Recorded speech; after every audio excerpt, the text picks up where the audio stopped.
নমস্কার বন্ধুরা, প্রতিমার হেসেলে সবাইকে স্বাগত। শাক প্রেমীদের জন্য আজকে আমি একটা শাকের রেসিপি নিয়ে এসে হাজির হলাম। এটা হচ্ছে চিংড়ি মাছ দিয়ে পাট শাক। এটা খেতে খুবই সুস্বাদু লাগে। যদি আপনাদের ভালো লাগে অবশ্যই লাইক, শেয়ার এবং সাবস্ক্রাইব করবেন। তাহলে চলুন আমরা ভিডিওটি দেখে নিই। আমি আজকে আপনাদের পাট শাক, চিংড়ি মাছ দিয়ে পাট শাক রান্না করে দেখাবো। তো প্রথমেই আমি একটা কড়া চাপিয়ে দিয়েছি, এর মধ্যে সর্ষের তেল দিলাম। আপনারা যে কোনো তেল দিয়ে করতে পারেন, আমি এখানে 2 চামচ সর্ষের তেল দিলাম। এটা গরম হোক। তেলটা গরম হয়ে গেছে। এবার এখানে আমি 4-5 কোয়া রসুনকে আমি কেটে এবং লম্বা লম্বা করে কেটে আমি দিয়ে দিই। এটাকে দিয়ে একটু নেড়ে নেবো। একটু নাড়ার পর আমি এর মধ্যে একটা পেঁয়াজ কেটে রেখেছিলাম, আর পেঁয়াজটাকেও দিয়ে দেবো। আর 3টে কাঁচা লঙ্কা চিড়ে রেখেছিলাম, সেটাও দিয়ে দেবো। দিয়ে এটাকে আমি একটু নাড়ব। দেখুন পেঁয়াজটা একটু ভাজা ভাজা হয়ে গেছে, খুব বেশি ভাজবো না। এখানে আমি এই চিংড়ি মাছগুলো দিয়ে দেবো।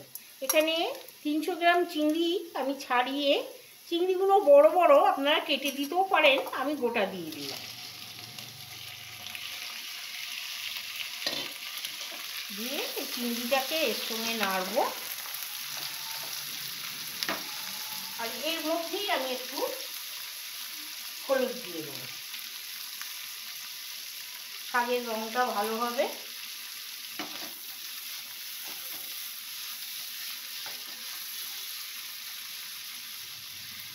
একটু এটা ভেজে নেব।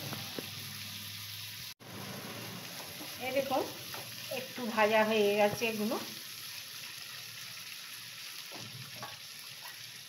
এখানে আমি প্রয়োজন মতো নুন দিয়ে দিলাম। এখানে হাফ চামচের ওপরেই একটু নুন দিয়েছি। দিয়ে এটাকে একটু নেড়ে নেব।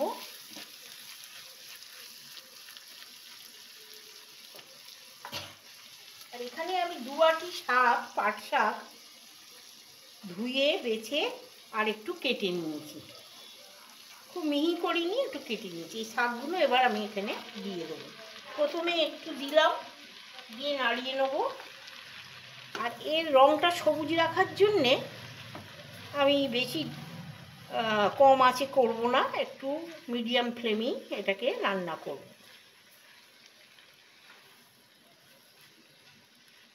নাড়িয়ে দিলাম, আবার আমি এগুলো দিয়ে দেবো। পাট শাক হতে বেশি সময় লাগে না।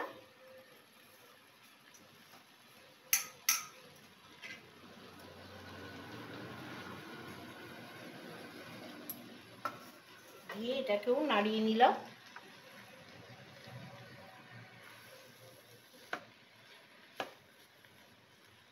নাড়িয়ে একটু ঢাকা দিয়ে, আঁচ কমাবো না, একটু ঢাকা দিয়ে রাখবো।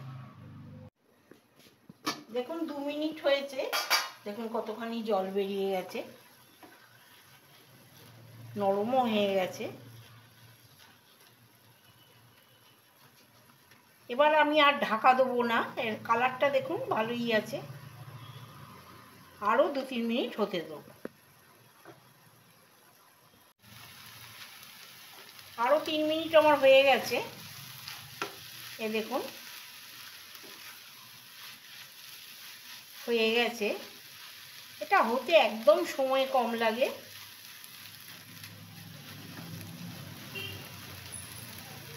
আমি আঁচটাকে বন্ধ করে দিলাম। এটা ঢাকা দিয়ে স্ট্যান্ডিং টাইম দিয়ে আপনাদের পরিবেশন করে দেখাবো। তৈরি হয়ে গেল চিংড়ি মাছ দিয়ে পাট শাক। এটা খুবই গরম ভাতে খেতে ভালো লাগে। এটা আপনারা বাড়িতে বানান। ভালো লাগলে অবশ্যই একটা লাইক করবেন আর আপনাদের মতামত কমেন্ট বক্সে জানাবেন। আজ এই পর্যন্তই। ভালো খান, সুস্থ থাকুন। আবার ফিরে আসবো নতুন কোনো রেসিপি নিয়ে।